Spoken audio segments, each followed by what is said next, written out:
wanti seexanni kiristaana kuffisu yookaan dargaggeessa kiyyootti galchu jaarsas haa ta'u jaartiyyuu kan inni ittiin kuffisu inni guddaan maal yoo jettan meeshaan seexanaa inni guddaan cubbuudha. Barbarumsi baay'een sammuu namaa barrazu kana keessa cubbuu hojjechuun akka waanta salphaatti yeroo namni ilaalu afurri wal makaan afurri boora'aan bara kana namatti nammee yaada garaa geeddarannas nama dhowwee cubbuutti ija nama jabeessu kun afura kufaatiiti. Agartuu kee caalaa jireenya kee kana eeggachuutu sirra jira. Biyya lafaa ciigaamaa biyya lafaa kosii በእርኩሰት በሐመስ በጥላቻ በተሞላ ዓለም ውስጥ ጅባን ራውማን ገዲሲን ወኖን ዱካናን ሰጉተ ኬሳ ገረፈ ድንቅሲሳት ገረ ጅሬኛ ድንቅሲሳት ዋቀዮ ከን ዋሜፍ ጅሬኛ ሰገሌሳ ሰና ከጅራኑፍ ምት ጅሬኛ ሳከ ጅራኑፍ ነው ዋሜ ዋቀዮ አነ ዋን ዱጋን ስንት ማራ ዋቀዮ ቁልቁሎዳ ilma ዋቀዮስ ቁልቁሎታ ተውትሳለ ረጅራ ያን ጊዜ እቺ ምድር መጮህ አለባት እግዚአብሔር ከኔ ጋር እንዳለ በብዙ ምስክርነት ጌታ ቃሌ ሲያጸናቻል። አሁን ምነግራችሁ አንድ ነገር ነው። ሰሜኑ ስላሉ ጎንደሩ ስላሉ ጎጃሙ ስላሉ ወንድሞቻችሁ እሱ ብቻ ደግሞ አይደለም ከዚህ ደግሞ ለመዋጋትም ይሁን እንቅስቃሴዎች ለማድረግ ለሄዱት ወንድሞቻችን ነው ምነግራችሁ። እንዋጋለን ብላችሁ ወጣችሁ ሰዎች መሳሪያችሁን አስቀምጣችሁ ወደ ቤት ብትገቡ ይሻላል። ስለዚህ ፋኖ የምትባሉ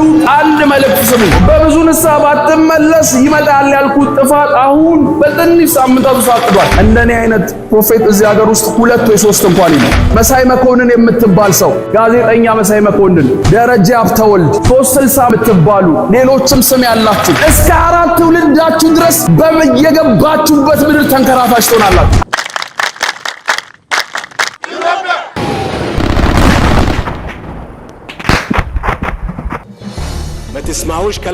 All Egyptians who are listening to me, listen to my words only mine I say. እኛ ኢትዮጵያውያንን የሰው አንፈልግም የሚፈልገንና የሚነካንን ግን እንደ ልማዳችን አሳፍረን እንመልሳለን። Sanyiin keessan hamma dhaloota afuriitti abaaramoo fi godaantota ta'u. Ergaan naasisaan darbe Waaqayyoo namoota miidiyaarra oolan biyya kana diiguuf ummataa fi ummata wal nyaachisuuf dhamaa oolan irratti uleesaa kaasuuf akka jiru dubbatame. Raajii Amaanu'eel Dhaabaa miilana ergaa Waaqayyoo irraa fuudhee hatattamaan hidhattoota faannoo fi namoota isaan dudduuba jiraniin gahaa jechuudhaan dubbateera. Keessumaayyuu namoota miidiyaa Itiyoo Soosilsaa jedhamurra hojjetan kanneen akka Masaay Makonnin fa'aa irrattis ergaa naasisaan dubbatameera. Viidiyoon isaa nu qaqqabeetu jira. Bal'ina isaa isin biraan geenya. እንኳን እንደገና ሊያለቅስ ነው። ምንም ትርፍ አታመጡም። ጌታ ያሳየኝ እንደዚህ ነው። ዘንዶ እንደገና ራሱን ሊያንሰራራ የብዙዎችን ደም ሊጠጣ ተዘጋጅቷል። ስለዚህ ፋኖ የምትባሉ አንድ መልእክት ስሙኝ። መሳሪያውን አስቀምጣችሁ ወደ ቤት ግቡ። መሳሪያውን አስቀምጣችሁ ወደ ቤት ግቡ። ለምን ቢባል ብዙ እናቶች ሊያስለቅስ እንደገና ደም ጠጥቶ ራሱን ሊያድስ የወጣ የዘንዶ ጉልበት አለ። ስለዚህ እቺ ምድር በብዙ ንስሐ ባትመለስ ይመጣል ያልኩት ጥፋት አሁን በትንሽ ሳምንታት ውስጥ አቅዷል። ስለዚህ ያን ነገር ልንገራችሁ፣ ተመለሱ።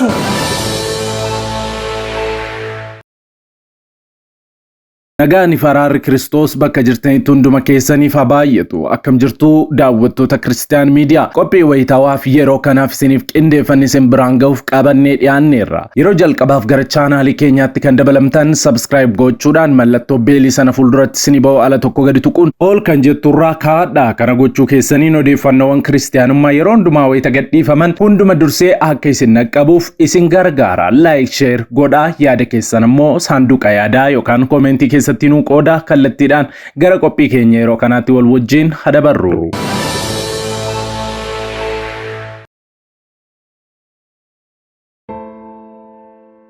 Viidiyoo kana like gochuudhaan jalqabaa. Raajii Amaanu'eel Dhaabaa ergaa akeekkachiisaa Waaqayyoo irraa dhaga'ee dabarse. Kanaan dura ergaawwan akka waraana kaaba Itoophiyaa fi waa'ee Eertiraa dubbataa kan ture. Raajiin kun ammoo waa'ee hidhattoota faannoo fi namoota miidiyaarraa isaan gargaaraa jiranitti ergaa ulfaataa dabarseera. keessumayyuu waraana biyya keenya keessatti ka'u kamirrattu ofii isaaniitii biyya bakkee jiraataa namoota jeequmsatti hirmaatan kanneen akka Darajjee Habtewald nama jedhamullee dabalate warreen akka Masaay Makonnin faarratti ergaa dheekkamsaa dubbateera. Waaqayyo hamma dhaloota keessan afuriitti isin adaba godaantota taatanii haftu kanaaf of eeggadhaa jechuudhaanis akeekkachiiseera. በመላእክ ቪዚቴሽን ውስጥ ያየሁትን ነገር በደንብ ስናገር ነበር ለብዙ ሰዎች ስናገር ነበር ኤፍኤም 96.7 የሚባል ስም ያለው ኤፍኤም ላይ እሱ ላይ እንግዳውኜ አውርቻለሁ ላይቭ ፕሮግራም ላይ ብዙ ሚዲያዎች ላይ ጨምር ይሄን ትንቢት ተናግሬያለሁ ምንድነው የተናገርኩት ላልሰማችሁ ሰዎች እዚህ ምድር ላይ በጣም የመረረ ጩኸት ያስፈልገናል እግዚአብሔር ፊት መመለስ ያለብን ሲዝን ከየትኛውም ጊዜ ልቅ ይሄኛው ነው ስላችሁ ነበር ይሄኛው ሲዝን ለኔና ለናንተ ትውልድ እጅግ አጥብቀን የምናለቅስበት አጥብቀን ብዙ ምሕረት የምንለምንበት ጊዜ ስለማ ጋላችሁ ስለ አባቶች ኃጢአት ስለ አባቶቻችን ስለ ቅድመ አያቶቻችን ስለ ራሳችን ስለ ቤታችን እግዚአብሔር ፊት የምንጮህበት ጊዜ ነው ያልኳችሁ ነበር እና ያኛውን ነገር በቻልኩት አቅም ብዙ ቦታ እንዲደርስ እናገር ነበር እዛ መልእክት ላይ የጌታ መልአክ ሲናገረኝ ከእንባቆም ዘመን ጀምሮ ከእንባቆም ጊዜ ጀምሮ እስከዚህኛው ዘመን ጀምሮ ይሄ ምድርና ዙሪያው ድንኳኖቹ ሲጨነቁ ነበር ያለ ስለዚህ ይሄ ነገር ለዘላለም እንዲያቆም በአንድነት ይሄ ምድር ተሰብስቦ መጮህ አለበት እያልኩኝ ነበር ከቤተ መንግስት እስከ ቤተ ክህነት እናንተ አይደለም እግዚአብሔር አይሰማቸውም ብላችሁ እስከምትገምቷቸው ሙስሊሞች ቢሆኑ አባገዳዎች ለምን ብዙ ሰዎች የሚሰማቸው ሁሉ ተሰብስበው የሚያርጉ ስላችሁ ነበር በጣም ጥቂት የማይባሉ የመንግስት አካላት ውስጥ ያሉ ሰዎች ደውለውልኛል እግዚአብሔር ይመስገን ስለነሱ የእግዚአብሔርን ድምጽ የሚሰሙ እግዚአብሔር እንደሚናገርም ሲናገርም ሪስፖንድ የሚያደርጉ መሪዎች እንዳሉ አስተውያለሁ ግን አንድ ነገር እንደገና ልንገራችሁ ይሄንን ከተናገርኩኝ ኦልሞስት አሁን አንድ ወር ሊሆን አሁን ይሄ ባይሆን ይመጣል ያልኳችሁ ጥፋት ሊመጣ እንዳለ ይሄን ሰሞን ጌታ በሙላት እየተናገረኝ ነበር አሁን እኛ ምድር ውስጥ እንደገና ብዙዎችን ሊያርድ ያለቅዳል እንደገና የተመታው ዘንዶ ሊያንሰራራ እንደገና ብዙዎችን ሊያርድ ያለ ጉልበታል keessumaa hidhattoota faannoo fi namoota isaan cinaa dhaabbatanii fi miidiyaa fi maallaqaan isaan gargaaran ilaalchisee ergaa dubbateen deebi'aa gara waaqayyootti deebi'aa waaqayyoon araara gaafadhaa meeshaa keessan lafa naqaa gara mana keessaniitti deebi'aas jedhee jira. Yeroon kun yeroo waraanaa miti kan jedhee raajiin kun gara maatiitti deebi'aa hundumtuu lola dhaabaa indiddu taanaan qaana'uuf jirtu waaqayyo tarkaanfii guddaa isin irratti fudhachuuf jedha jechuudhaanis akeekkachiiseera itti dabaluunis yeroon kun yeroo araara kadhannu yeroo fuula waaqayyootti deddeebi'uu qabnu soomaaf kadhannaa labsinee boo'uun waaqayyoon yeroo kadhachuu qabnudhas jedhee jira yoo kun hin taane garuu jawween mataan isaa rukutame sun ol jedhee lubbuu horataa nama hedduus qalaa ijaa kanaaf waan ani isiniin jedhu kana hojiirra oolchaa aangaa'onni mootummaa fi abbootiin amantaa akkasumas jaarsoliin biyyaa yeroo soomaaf kadhannaa akka guutuu biyyaatti labsaa jechuudhaanis dubbateera daawwannee walitti adeemnu. አሁን እኛ ምድር ውስጥ እንደገና ብዙዎችን ሊያርድ ያለቅዳል እንደገና የተመታው ዘንዶ ሊያንሰራራ እንደገና ብዙዎችን ሊያርድ ያለ ጉልበታል እኔ ለምተነበየው ትንቢት 100% አይደለም እላችሁ ሚሊየን% እርግጠኛ ነኝ ለምን ቢባል የጠራኝን አውቀዋለሁ እንዴት እንደተጠራው ማውቀዋለሁ ከ16 ዓመት ጀምሮ የተነበይኳል ከ2009 ጀምሮ ስቴፕ ባይ ስቴፕ ስለ ኢትዮጵያ ብቻ ከ10 በላይ ዝንፍ ያላሉ ትንቢቶችን ተናግሬያለሁ የምናገረው ነገር የሚናገረኝን ያህል ነው ድፍረት ያለ 2010 ላይ ይሄ መንግስት የሚባለው አይመጣም በተባለበት ጊዜ ውስጥ እግዚአብሔር ግቢ ያለው ጎንደር ላይ አሳይቶኝ እንዲህ ብያለሁ ብልጽግና የሚባል ይመጣል ያን ጊዜ እቺ ሀገር ትፈርሳለች በሚባልበት ሰዓት ላይ ኖ ነውጡ ጸጥ ይላል ከዛስ እንደረጭ እንደሚረጭ ይላል የሚባል ይመጣል ብያቸዋል 2011 ላይ ወረታ ከተማ ላይ በቪዲዮ ቀርጸው የተላለፈ ጦርነት የሚባል ኢትዮጵያ ውስጥ በማይታሰብበት ጊዜ እንደዚህ ብዬ ነበር 2011 መስከረም 19 እኔ ብዬ ነበር ሰሜን ሲቀደድ አይቻለሁ ብዙ ጦርነት ይሆናል ፓራሹቶች ወደዛ ምድር ሲዘምቡ አይቻለሁ ብዙ ልቂት ይሆናል ስለዚህ ጸልይ ብዬ በይሄ በተናገርኩት በሁለተኛው አመት ነው የጦርነት ይመጣ እሱ አይደለም እንደገና ጌታ ተናግሮኝ ጦርነቱ ከመጀመሩ ከ5 ቀን በፊት የተላለፈ ይሄን ሁሉ ምነግራችሁ ዩቲዩብ ላይ ገብታችሁ ብታዩት ጦርነት ትውልድን የሚጨርስ ነገር መጥቷል ለባካችሁ ብዬ 5 ቀን አልሆነም ጦርነቱ ሲጀምር አሁንም ስለምነግራችሁ ነገር ከ100% በላይ እርግጠኛ እቺ ምድር መጮህ አለባት ከላይ እስከ ታች ያለው እያልኩኝ ነበር። አሁንም እንደገና እቺ ምድር ሊያጫርስ የብዙ ድንኳን ቤት ለቅሶ ሊያደርግ የወጣ የዘንዶ ዕቅዳል። እግዚአብሔር ከኔ ጋር እንዳለ በብዙ ምስክርነት ጌታ ቃሌ ሲያጸና ይቻል። ወረታ ውስጥ ዘንዶ አሳይቶኝ ጌታ ይህ ዘንዶ በአካል ይገደላል ብዬ በስድስተኛው ቀን ውስጥ በአካል ጎንደር ወረታ ወደ መገንጠያ የሚባል የምታውቁ ሰዎች ካላችሁ ሰፈሮች ውስጥ ወጥቶ በአካል ተገሏል። አሁን ምነግራችሁ አንድ ነገር ነው። ሰሜን ውስጥ ስላሉ፣ ጎንደር ውስጥ ስላሉ፣ ጎጃም ውስጥ ስላሉ ወንድሞቻችሁ እሱ ብቻ ደግሞ አይደለም፣ ከዚህ ደግሞ ለመዋጋትም ይሁን እንቅስቃሴ ውስጥ ለማድረግ ለሄዱት ወንድሞቻችን ነው ምነግራችሁ። አንድ ነገር ምነግራችሁ ዘመዶች ያላችሁ፣ ውጪም ያላችሁ፣ ውስጥም ያላችሁ አንድ ነገር ልንገራችሁ። በዚህም ያላችሁ አንድ ነገር ነው የሚያስፈልገው። አሁን እዛ ያላችሁ እንዋጋለን ብላችሁ የወጣችሁ ሰዎች መሳሪያችሁን አስቀምጣችሁ ወደ ቤት ብትገቡ ይሻላል። ወደ ቤት የምትመለሱበት ጊዜ ነው፣ የውጊያ ሰዓት አይደለም። ድንኳን እንደገና ሊያለቅስ ነው። ምንም ትርፍ አታመጡም። ጌታ ያሳየኝ እንደዚህ ነው። ዘንዶ እንደገና ራሱን ሊያንሰራራ የብዙዎችን ደም ሊጠጣ ተዘጋጅቷል። ስለዚህ ፋኖ የምትባሉ አንድ መልእክት ስሙኝ። መሳሪያውን አስቀምጣችሁ ወደ ቤት ግቡ። መሳሪያውን አስቀምጣችሁ ወደ ቤት ግቡ። ለምን ቢባል ብዙ እናቶች ሊያስለቅስ እንደገና ደም ጠጥቶ ራሱን ሊያድስ የወጣ የዘንዶ ጉልበት አለ። ስለዚህ እቺ ምድር በብዙ ንስሐ ባትመለስ ይመጣል ያልኩት ጥፋት አሁን በትንሽ ሳምንታት ውስጥ አቅዷል። ስለዚህ ያን ነገር ልንገራችሁ፣ ተመለሱ።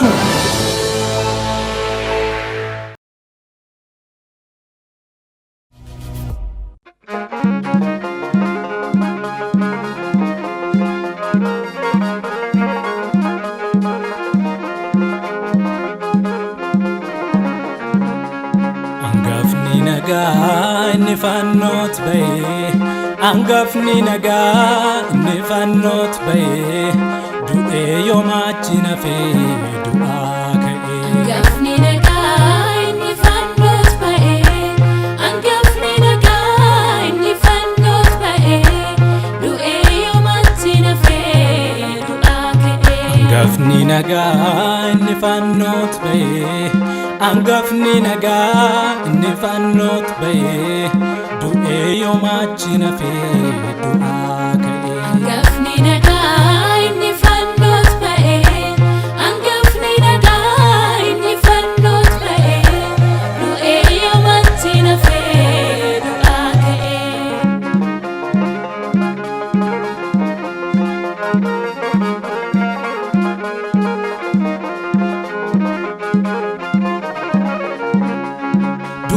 keenya du'e ofii fudhate gatii cubbuu keenya hunduma fiite qomoo ormaa turre ni nu filate lammiilee waaqarra nu dabalate olaaraaraati Yesuus olaaraara isa fannoo baate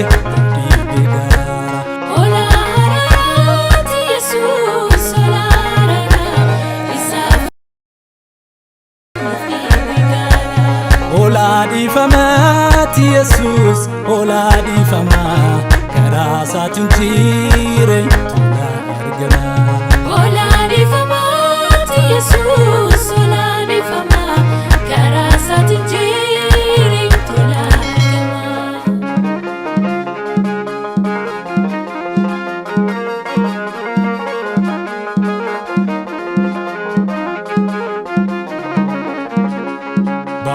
Gurgudda baachuu namaatu cubbuu dhiiga ofii baasuun ulfaatu nuti waaqanneen lubbuu isaa hiiree du'a baadisaarraa ofiif nu fuuree ba'aa gurgudda baachuu namaatu cubbuu dhiiga ofii baasuun ulfaatu nuti waaqanneen lubbuu isaa hiiree du'a baadisaarraa ofiif nu fuuree angafni nagaa inni fannoot ba'e angafni nagaa inni fannoot ba'e du'e yoomachi nafe du'a ka'e waggaa cubbuu keenya nurraa tarsaase ifa bara baraa keessa nu jiraachise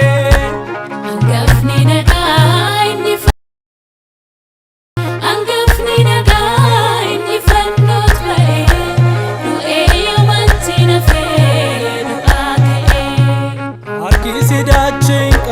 Indandeenye ufuun fayyina keenya galmaan geenye.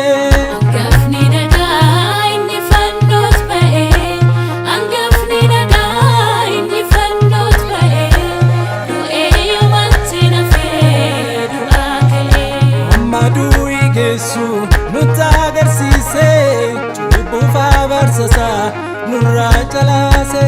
Hangafni nagaa inni fannoos ba'ee hangafni nagaa inni fannoos ba'ee du'ee yoomatti nafee du'aa kalee.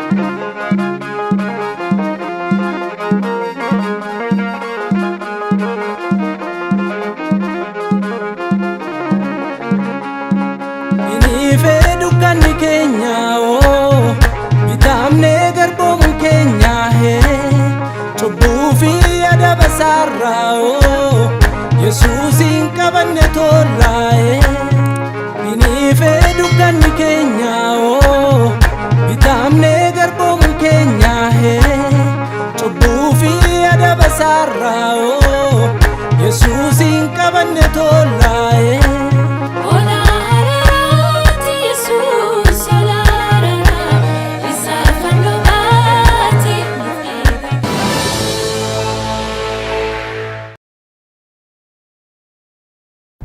Waggoota dheeraadhaaf kiristaanonni miidiyaalee ittiin sagalee isaanii ibsatan dhabuun rakkataa turaniiru. Bari'uun waan hin oolleef maarree kunoo Kiristiyaan miidiyaa sagalee nuuf ta'aa jira. Kanaaf miidiyaa haqaa odeeffannoo dhugaadhaaf wayitaawaa yuutuubii Kiristaan miidiyaa subscribe like share godhaa. warra sagalee dhabaniif sagalee ni taana. Yesuus fayyisaadha. Egaan daawwattoota Kiristiyaan miidiyaa qophiin yeroo kanaaf siniif qindeeffannee kanneen hanga ammaatti daawwattanidha. Yeroo jalqabaaf yookaan qophii keenya walakkaatti gara chaanaalii keenyaatti kan dabalamtan subscribe gochuudhaan mallattoo beelii sana fuulduratti sinii ba'u ala tokko gadi tuquun ol kan jettu irra kaawwachuu akkasumas like share gochuun saanduqa yaadaa keessatti immoo yaada keessan nu kaa'uu hin dagatina. Sa'aatii muraasaa booddee odeeffannoo haaraaf gara biraatiin hamma deebinee ol arginutti turtii gaarii siniif haa ta'u nagaan tura.